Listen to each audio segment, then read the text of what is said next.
Christmas promotions. So they actually ended up with a surplus of $19,000, and they did transfer $6,600 into a reserve fund, so that increased from $5,000 to $11,600.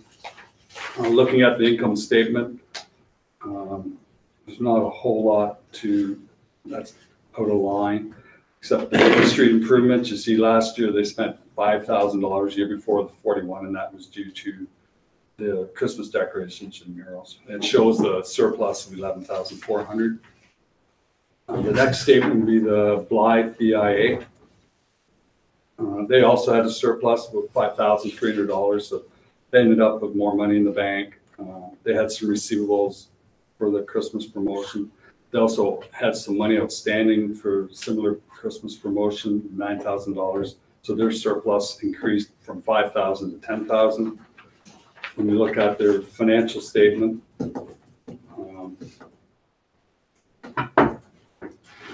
they did have some extra income because of the Blythe 140 festival, but then had a similar amount of expenses. So they ended up with a surplus of $5,000. And then the last financial statement would be the Belgrave Community Center Board. They ended up, their balance sheet shows they had a small surplus of $3,000 for the year. And if you add that to last year's, so they ended up with an overall surplus of $155,000. Most of that is in the bank account. For expenses, the grant they received from North Huron is $46,580. They also received a capital grant of $10,000 for a total of $152,000. And then their expenses were $149,000.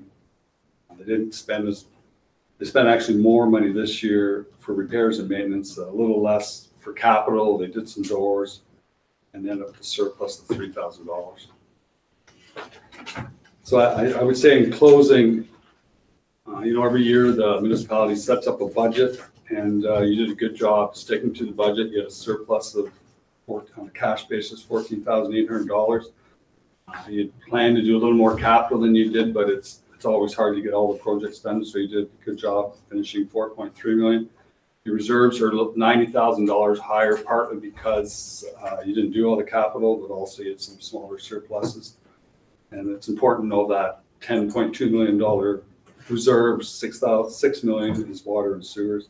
And your net financial assets, basically your current ratio, went up by $256,000. So I think you would say it was a successful year when you look at how the budget was set and how you ended up.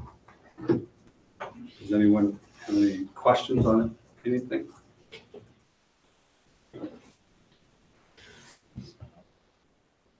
Okay.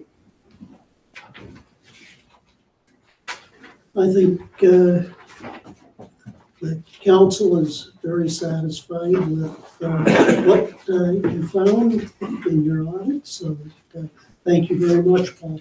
Okay, thank you. And I should thank Dawn and her finance department. Actually, all the departments, we go to all the departments. Sometimes we bother them a little more probably than they like, but they always give their cooperation, so that's appreciated. Thank you. Councillor Syke. I do have one question about the landfill closure. So the reason it's the liability is so low is because of the lifetime expectancy. Yeah, so you're trying to project an expense that's going to happen in 100 years. So just the present value of money reduces it so low that, right. If you had 300,000 now and you got whatever the ratio, 4% interest, that would accumulate to the main thing is you don't need that money for such a long time. No, but I guess the concern I have is that I know we've put 180,000 away for such a thing. It's again one of the things that we need to start looking at is making sure the reserves fit the cost, and those are the type of things that I know I may not be around. However, it is our responsibility to make sure when those things happen that we can afford it without raising taxation to exuberant amounts in order to pay for that stuff. So I just want to make sure I understood. to understand exactly why it's just only 300,000, because I'm guessing to close those two landfill would be more than $300,000. I guess that being said, it's in 300,000 today's dollars and inflation and everything. It won't happen for another Right. 80 years or 100. And when the engineer does that, it's all estimates because, a diversion and all that, et cetera. You never really know how long your landfill site will open. You never know what you're going to run into. So it is an estimate, but it is something.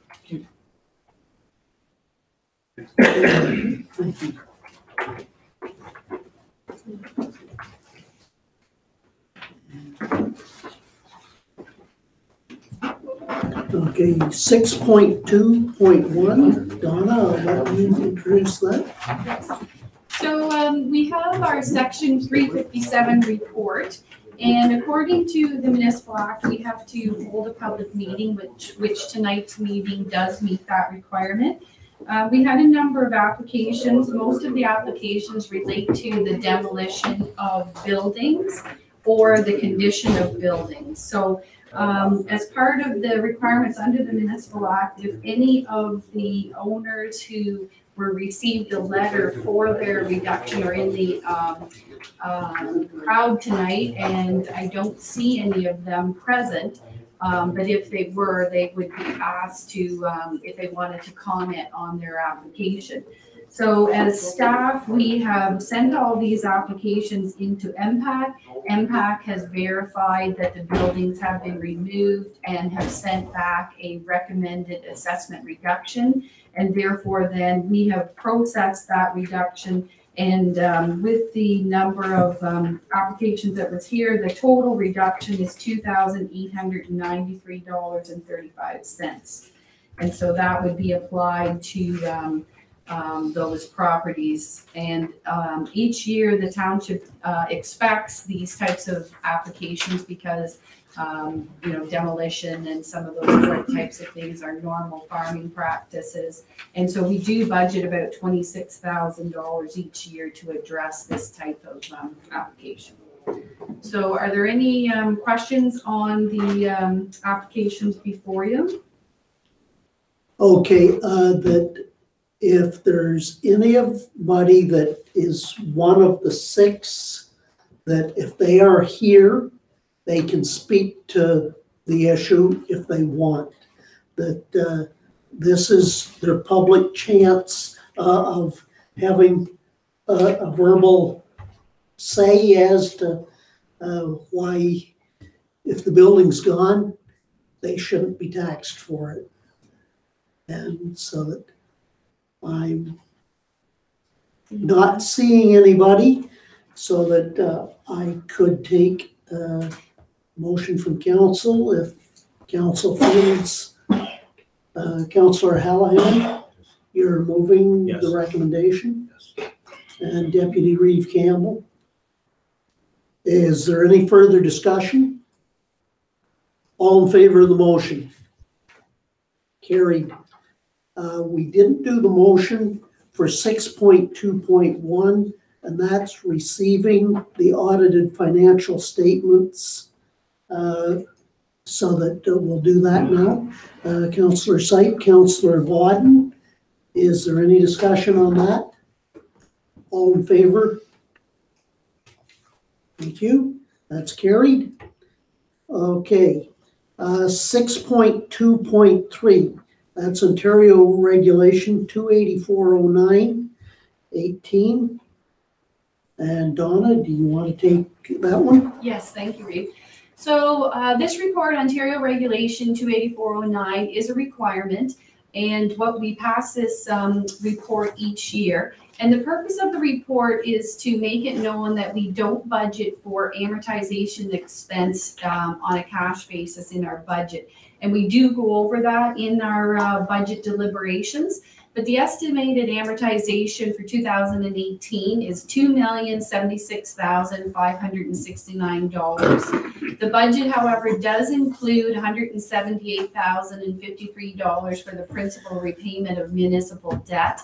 And this year we had $1,764,991 for capital asset replacement.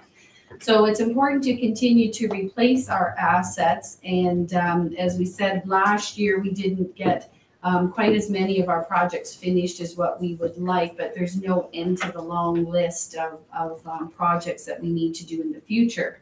So this report ties in nicely with Paul's presentation. And although Paul explained to you how our financial statements show a surplus, accumulated surplus of 62 million, that is basically 52 million of our net book value for our assets and $10 million in reserves. So I don't want you to get excited to be able to go out and spend $62 million. So Trevor just brought up the topic of the landfill and post-closure expenses, and the $189,000 has actually been designated for the Blythe Hulett site only. So Sean and I have been talking since Sean has got here, and it's definitely on our project list. So what our goal is and has been is to we have been putting money away each year into a landfill reserve, but not specifically designated to Wingham or to East Wawanosh.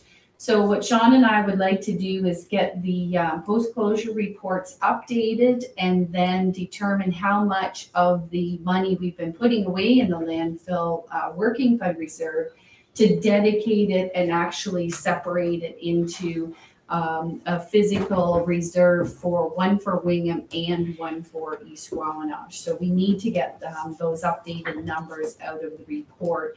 And then that gives us a start, as what Trevor was saying, to make sure that we have some of this money put away for the day when these sites have to be closed. We do have some post-employment liabilities, and so that is paying for benefits for employees who are not yet at the age of 65. So that cost of $37.80 is also included in the budget. And then under future considerations, it just covers what I've been speaking about to establish a dedicated landfill reserve, one for Wingham and a separate one for the East Wawanosh site. So are there any questions in regard to this report? Deputy Reeve Campbell. You, Donna, do we have a final closure figure for Hulett? Or this is all we have, but we don't know for sure what the closure price costs. Yes, I don't know. I think there was actually a meeting. Did you go to a meeting this week, Lynn? And I'm not sure where the reports are at for the final post-closure cost, if there's been any update. But as I said, we put money away. We started that quite a few years ago, putting dedicated money away for Blythe Hulett, and we've continued that practice. But this could only be peanuts, right? But Oh. it actually costs us to close it. Very well could be, yes. Going to Councillor Wyden. It was my impression that when you have a landfill, you have to have that closure plan. I'm surprised that we don't have one for those two sites. So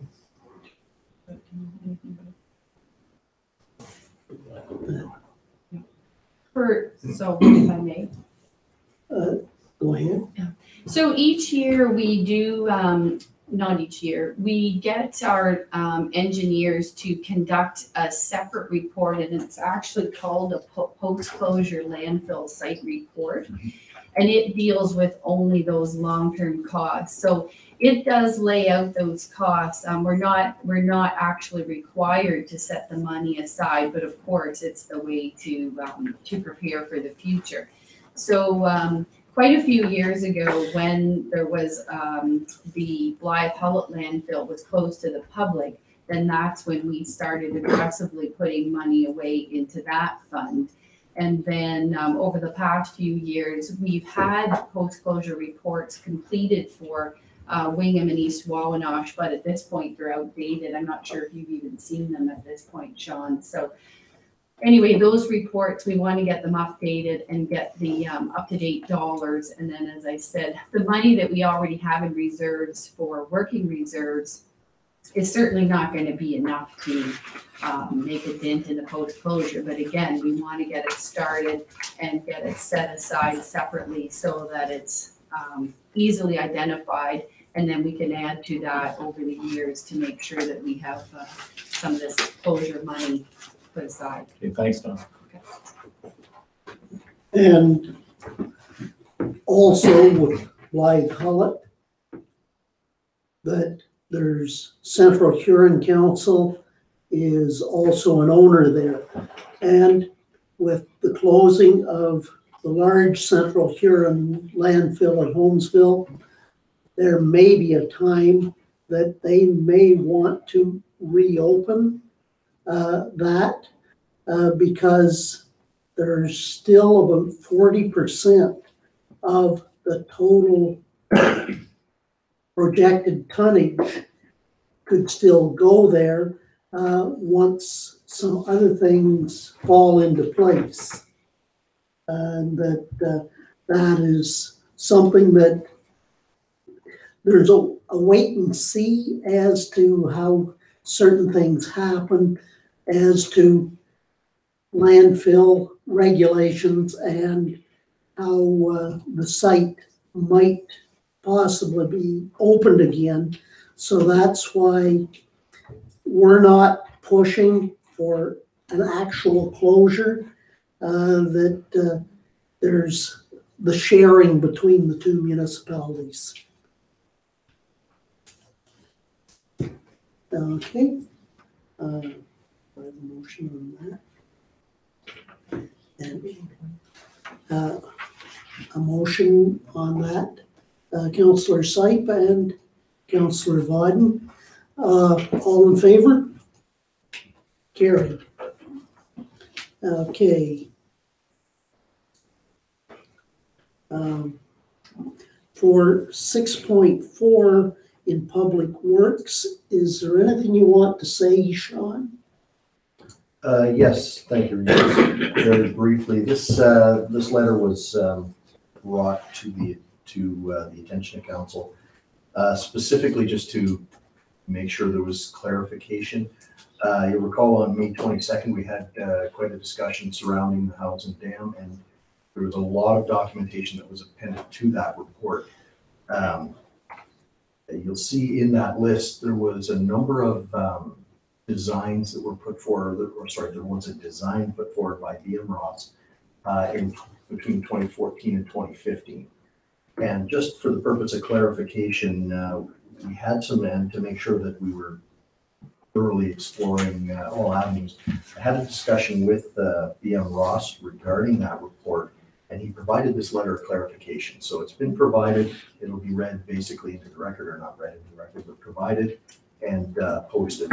And what it says is they want to be very clear in identifying the fact that any of that design work in 2014, 2015 was for the bottom 2 meters. And they considered it to be a repair measure as opposed to a rehabilitation. So they just wanted to stress that that was basically a short-term measure designed to allow the dam itself to continue operating at that lower level. So it did not speak to any rehabilitation or any dealing with the bridge over top. Yeah, okay. Thank you for bringing that forward. Okay. Moving to 6.5.1, Marty, that there's a proposal there, so I'll let you speak to that. Okay, thank you. So as stated in my report, we're looking to promote 2 current captains to the position of assistant deputy chief. And these 2 would then assist with the weekly on-call duties. With the changes that we have in place with the fire chief right now, with the position, the previous on-call procedures do not work. And adding these positions, it'll ease the workload of the 2 deputy chiefs. So we're looking that there will be no effect on this year's budget because it'll be absorbed into what's already been budgeted. But moving forward, then it would increase a little bit as stated in the report. A council discussion on the subject?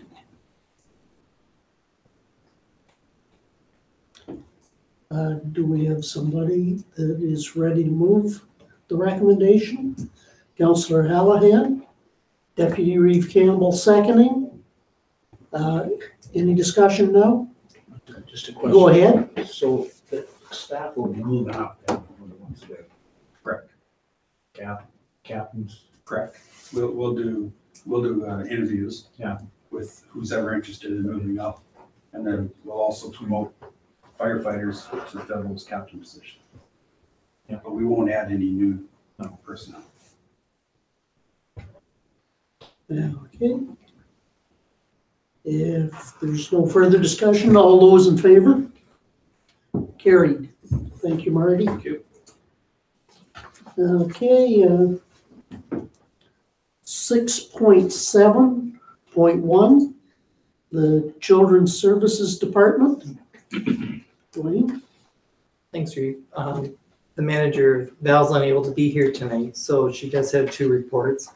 The first report is similar to other departments, a monthly update in terms of what's happening in the Child Care Services Department. Good for council to know as far as what's happening there, and you'll see in the report there's some good stuff happening around the ministry's annual licensing and inspection program that was recently completed. And staff pleased to report that the center met all the ministry's requirements. So very, very good report. So that's good for council to know. Unless there's any questions. And motion to receive for information. Councillor Sype, Councillor Ritzma-Tenenga. All in favor? Carried. Thank you. Thanks, Rick. Okay, 6.7.2, the lease agreement with Avon Maitland District School Board. Dwayne? Thanks, Rick. So this is a renewal lease agreement with the Avon Maitland School Board. As council is aware, our child care services provide the before and after school program at the Avon Maitland School Board.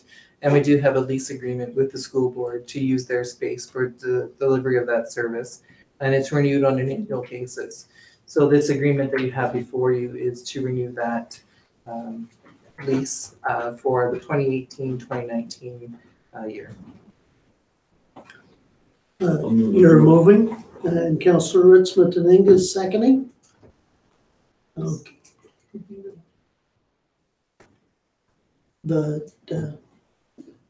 was the Councillor Body. Okay, no discussion, all in favor? Carried. Okay, 6.8.1, council vacancy. Dwayne? Thanks, Reed. So at the last council meeting, direction was given. As council is aware, we have vacancy with the resignation of Councillor Knott as a Blythe Ward councillor. And as directed by council, we advertised the vacancy on our website. We also posted it on our Facebook and our Twitter account to put the word out there in terms of that council was receiving applications. Applications were requested by noon on July the 18th. My apologies. And 2 applications have been received. Brad Carther, and I apologize, I had Nick Carther in the report, as well as John Stewart. So both of those gentlemen are here tonight. And so what we're recommending is that council provide the opportunity for those 2 individuals to address council.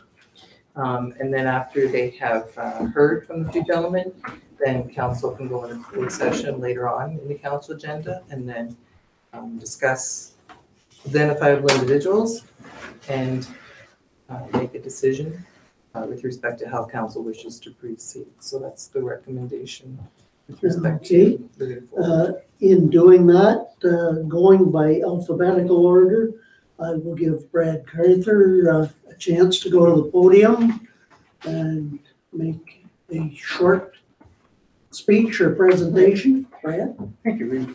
Vincent and Council, thank you for the opportunity to do this. It's, as it says, going to be short because I'm not a real speaker. But I've been in Wingham, North Huron for almost 20 years now. I've seen life grow. I've been up in that area since 72. We started camping up here, so we started to go to life then. I've seen it do nothing but grow. And it's a fantastic town. It's got so many opportunities just to build on with the Thrashers Festival. Unfortunately, the Witches Walk was gone, but hopefully we can get that back if I can get on council. There's a few things I'd like to see if I could get on council, like the immediate opening of the Wingham Pool for children to swim on these hot summer days.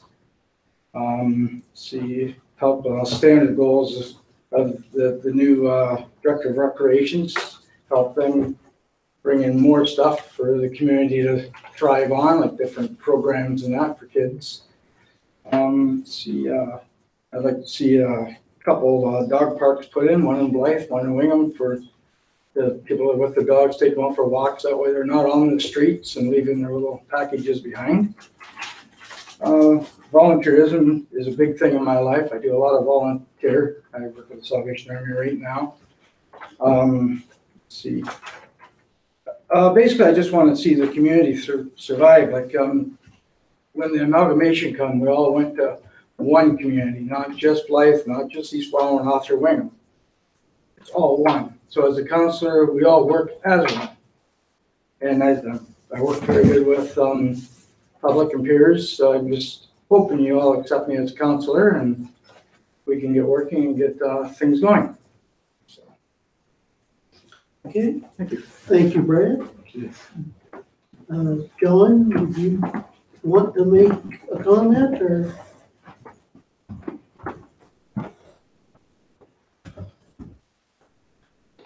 Thank you, Reed Vincent and Council, for the opportunity to be here this evening.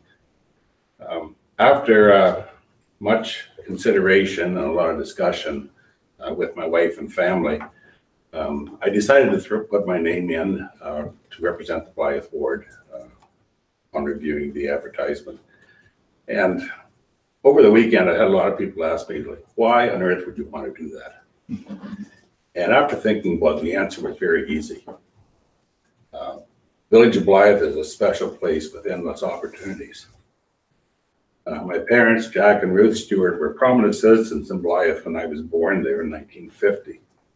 I was raised, went to school, played sports, married my wife, Mary Lou, raised her children, volunteered for numerous organizations all within the village. I continue to live in the village.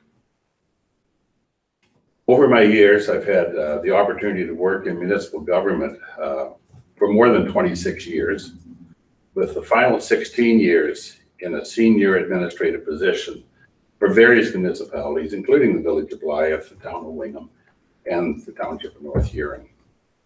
Through my employment and volunteer work, I've gained experience in communicating with government agencies, community organizations, staff, and most importantly, the members of the public. If appointed to the vacant council position, I look forward to representing the great residents of the Ward of Blythe in the vibrant community of the Township of North Huron.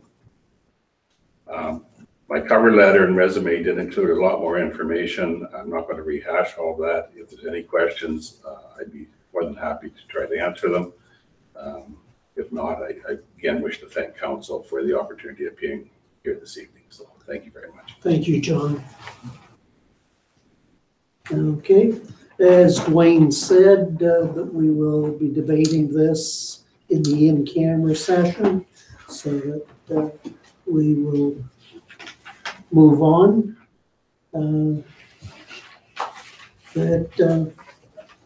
Moving to correspondence, 7.1, the book.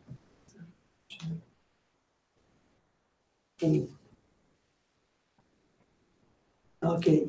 A motion for 6.8.1. Councillor Ritzman-Taninga, Councillor Hallahan, all in favor? Carried. Okay. The Blythe Festival Bonanza Weekend request for extension of liquor license at Blythe Memorial Hall. Sure. Thanks, Reed. So we received a request from the Blythe Festival Bonanza for support, requesting support for an application that will be submitted by the Blythe Festival that would request a temporary extension to the Blythe Center of the Arts liquor sales license. So there's currently a license with the Blythe that would extend that license to the lobby and to the courtyard for the Blythe Festival Bonanza Weekend, which is August the 11th. And the request is from 4 to 8 p.m. And they have submitted their application to extend their license, and they've been informed that they do require a letter of no objection from the municipality. So I have spoken with Marty on the fire side of things, and Marty's indicated that from the fire perspective, he has no concerns. So. Councillor Vaughn. I move approval. Okay, and Councillor Ritzman-Tenenga is seconding that. Councillor Vaughn. I'd just like to make a comment that some people aren't probably aware of what the Bonanza weekend is. It's one weekend when all of the plays for the summer, all of the main plays take place so that people can come and see all of the plays in the period of 3 days. It's a marvelous event. Some people come year after year to see their friends who are also there, and it's a great celebration. So I think it's a worthy cause, and I think this will add to the enjoyment. Okay. Good. Being completely honest, I asked Dwayne to check with Marty, because the thing of it is, if you put groups that would have to come through other groups, sometimes that would cut the number that could safely leave the area in a specific time. So that's why I asked for that clarification, and that thank you for providing that information, Marty. Okay, if there's no further discussion, all in favor of the motion? Carried. Okay. Moving to 7.2. The Alzheimer's Society of Huron County requests permission to conduct a road toll, and I'll let Dwayne take over on that. Sure. So as the REIT has indicated, the Alzheimer's Society is requesting permission to conduct a roll toll fundraiser from 4 to 7 on Friday, September the 21st, in 2 locations, one in Wingham, in the area of the Center for Employment and Learning, and the other in Blythe on Highway 4, in front of the Christian Reformed Church. These are both locations are on county roads. So in terms of what we're looking for is in terms of whether council is supportive of allowing the Alzheimer's Society to establish those road tolls from 4 to 7 on September the 21st. Councillor Hallahan. Motion. Support. You're moving? Yes. Councillor Ritzman-Tenenga is seconding it. Is there council discussion? Councillor Hallahan. So then the county have to be notified too. Yes. So but they do that, or just do we do that? No, so the request was received by North Huron. Yeah. So depending on the outcome of the discussion tonight, we will notify them, the county, as far as whether North Huron is supportive or not.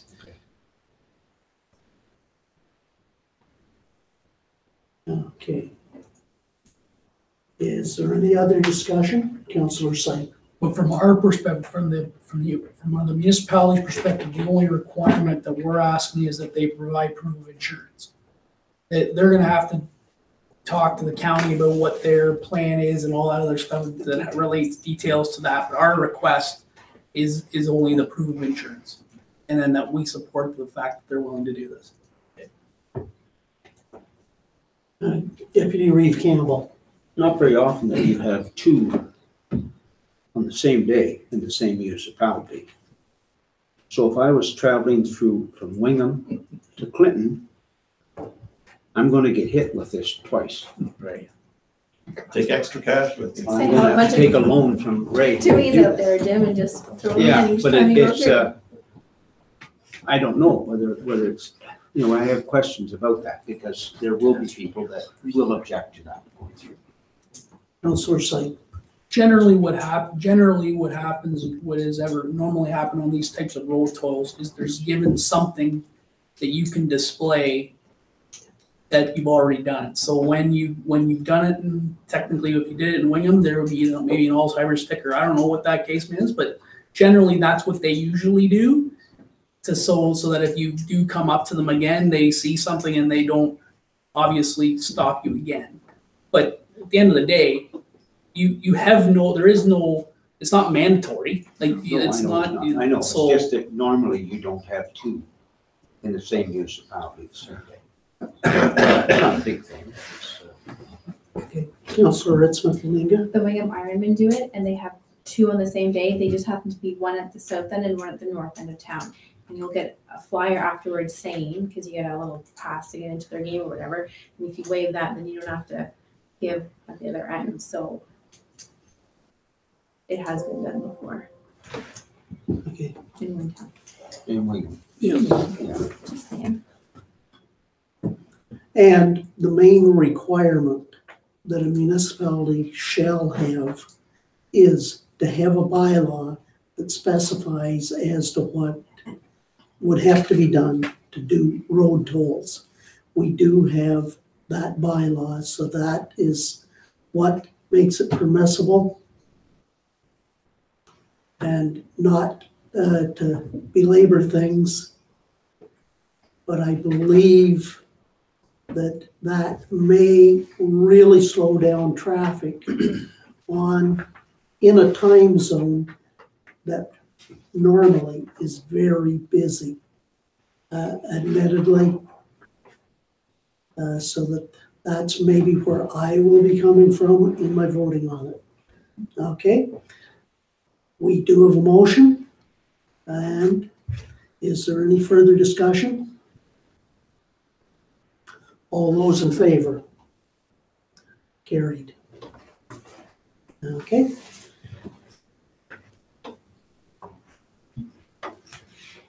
Okay, in the Reeves activity report, there's certain little things that, like Blythe Hullett landfill committee meeting that I was at last week that discussed some of the things that are in place. That information is still in camera, so that I cannot discuss specifics of it, but yes, there's things moving forward there.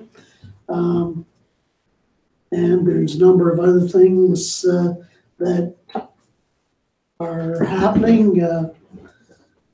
And I know that there's still some opportunities to submit applications for counselor positions, so that if anybody, and this includes the gallery, if you have friends or people that you think would be able to do a good job, by all means, mention it to them.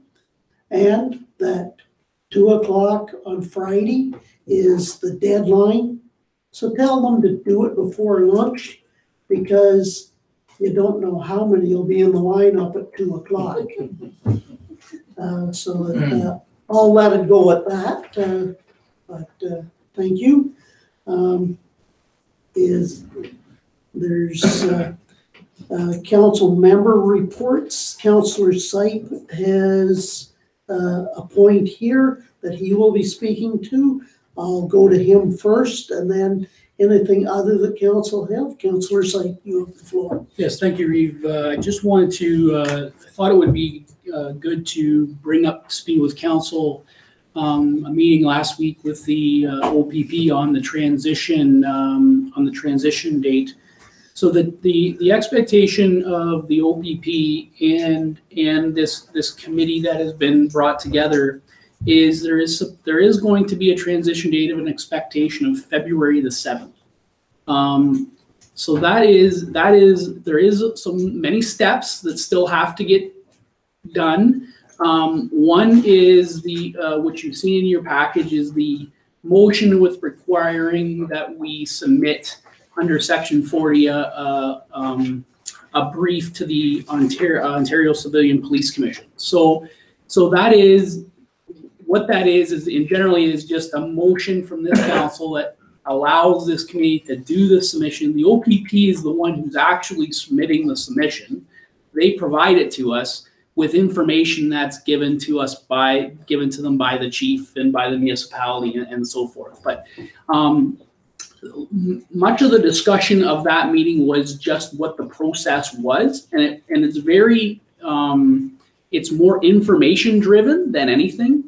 And the OCPC, which is on the Ontario Civilian Police Commission, in the past few years has really went to it's more of a desk review, not an actual hearing. So there isn't necessarily a hearing, which maybe some people in the municipality would know about 15 years ago that there was an actual hearing in this council chambers, what I recall or what I hear from, but that isn't the case anymore. Most of the time is they're just making sure that the actual employment contracts and stuff are acceptable to the police force, acceptable to the municipality, and acceptable to the police services board. So as long as those agreements are in tight order, which they are, with both the chief as well as all the association members, they're generally, from the OPP's perspective, has never been a real issue or concern about the transition. So what they're thinking is February 7th would be the transition date. September 7th is the day in which we would like to get the submission filed, because you need to provide 90 days to Bell 911.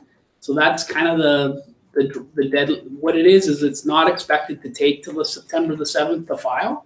The sooner you file the submission, obviously the sooner it will be on the docket for the Ontario Civilian Police Commission. So that was really the meeting. It was relatively brief. There was not a lot of questions from the police service or the police services board.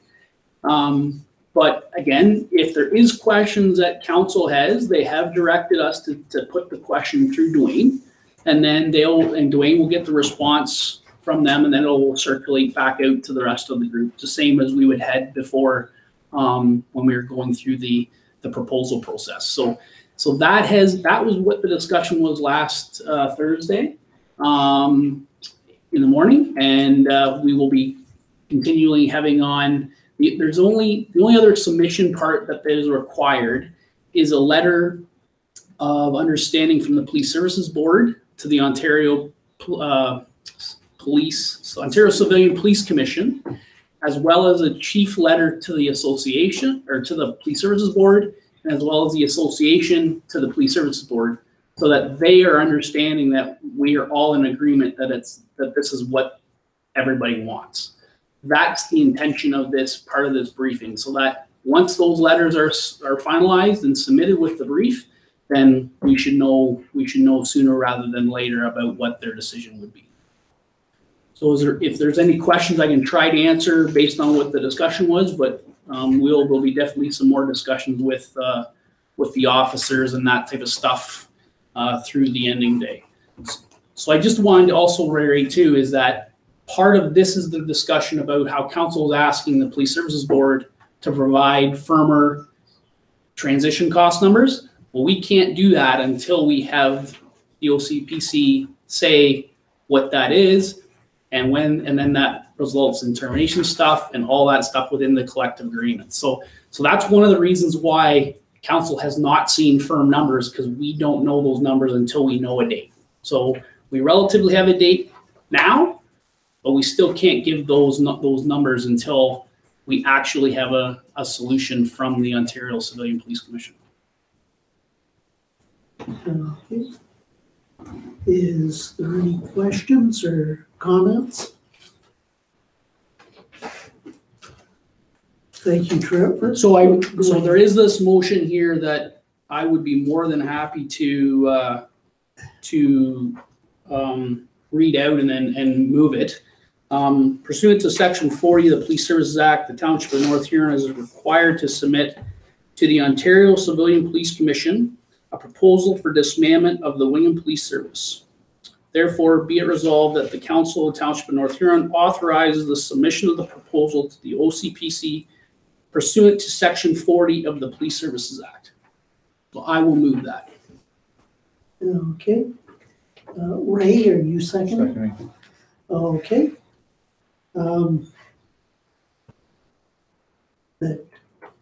Is there any requirement that you would want to do an individual vote, like a recorded vote or not? There's no requirement. No. Okay. But I will say that all those in favor. Okay, that is carried. Okay, Councilor Vaughn. I'd just like to thank council for the condolences and the people who were able to attend the memorial service. I really appreciate the support. Thank you very much. And the staff as well, not just council. Thank you. Thank you for being as complete as you were in that, Trevor. Okay, Councilor Howland. Yeah, just a request, when people come in, candidates come in to pick up the papers down here to apply for council for election, is there someone, who do they talk to? Is there someone there can help them? Or who do they approach? If they have any questions? Dwayne or? Sure, Or so, do you want to answer her? well, so Carrie Ann is an individual. Carrie Ann? Carrie Ann O'Rourke Okay, is an individual. Barb can assist and I can assist. okay. So there's Thank you. 3 people in town hall that can assist with the filing of nominations. Okay, I just had people ask me. Yeah. Go ahead. And there is a good supply of the packages. Yeah, last I checked. I don't know, I'm not sure how many were picked up today, but when I last checked, there was. Okay. Okay, that covers that. There's no requests of members and no notice of motion. Moving to bylaws. 10.1 is bylaw number 69, 2018, being a bylaw to appoint a lottery licensing officer or officers for the Township of North Huron. Barb, do you want to read the motion? That bylaw number 69, 2018, being a bylaw to appoint a lottery licensing officer for the Township of North Huron, be introduced, read a first, second, third, and final time, signed by the reeve and clerk, and be engrossed in the bylaw book. Councillor Syke, Councillor Vodden, any discussion? All in favor? Carried. Okay, 10.2 is bylaw number 70, 2018, being a bylaw to appoint a property standards officer and a bylaw enforcement officer for the Township of North Huron. Herb? That bylaw number 70, 2018, being a bylaw to appoint a property standards officer and a bylaw enforcement officer for the Township of North Huron, be introduced, read a first, second, third, and final time, signed by the reeve and clerk, and be engrossed in the bylaw book. Councillor Vodden, Deputy Reeve Campbell. Any discussion? Councillor Hallahan? Yeah, so that's the one person doing both. Yes. Okay. As discussed at last Right. meeting. Yeah. Okay. All in favor of the motion? Carried. Okay, by 10.3 is bylaw number 71, being a bylaw to authorize, I'll let you read it, Barb. Okay. That bylaw number 71, 2018, being a bylaw to authorize the reeve and clerk to sign on behalf of council a lease agreement between the Township of North Huron and the Avon-Maitland District School Board for a before and after school program be introduced, read a first, second, third, and final time, signed by the reeve and clerk, and be engrossed in the bylaw book. Councillor Ritzman-Tenenga, Councillor Hallahan. Any discussion? All in favor? Carried. Okay. In the announcements, municipal election, were you going to make comments, Dwayne? No, just, thanks, Reeve. Just a reminder, as the Reeve has indicated, that nominations for council close this Friday at 2:00. And as the Reeve has indicated, you can come in, if you are intending to file, you can come in the morning, that would be great. So we don't have a long lineup right before the closing. Okay. Okay, in 12.1.1, that for reviewing CAO's progress, that Councillor Knott was part of the 3-person committee, along with myself and Councillor Ritzman-Tenenga, that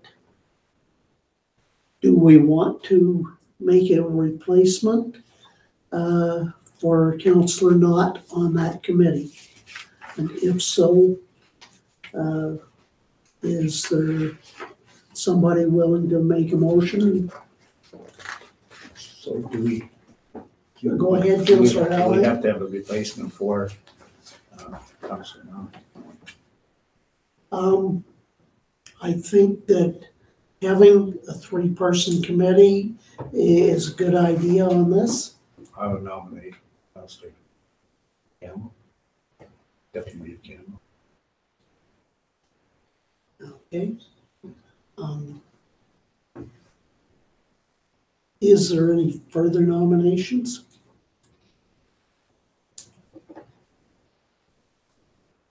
Okay, that you're making that a motion? Is there a seconder for the motion? Councillor Ritzman-Tenenga? All in favor of the motion? Carried. Okay. And moving into closed session, and that the council of the Township of North Huron hereby proceeds into an in-camera session, which means closed to the public, to discuss the following. Section 239(2)B, personnel matters about an identifiable individual, including municipal or local board employee. And that is in relation to Blythe Ward Council vacancy. Also, Section 239(2)C, a proposed or pending acquisition or disposition of land by the municipality or local board. And that is for a Blythe property. So do I motion to go in camera? Councillor Bodden, Councillor Ritzman-Tenenga. All those in favor? Carried. We will have a short recess, and then council will reconvene in camera.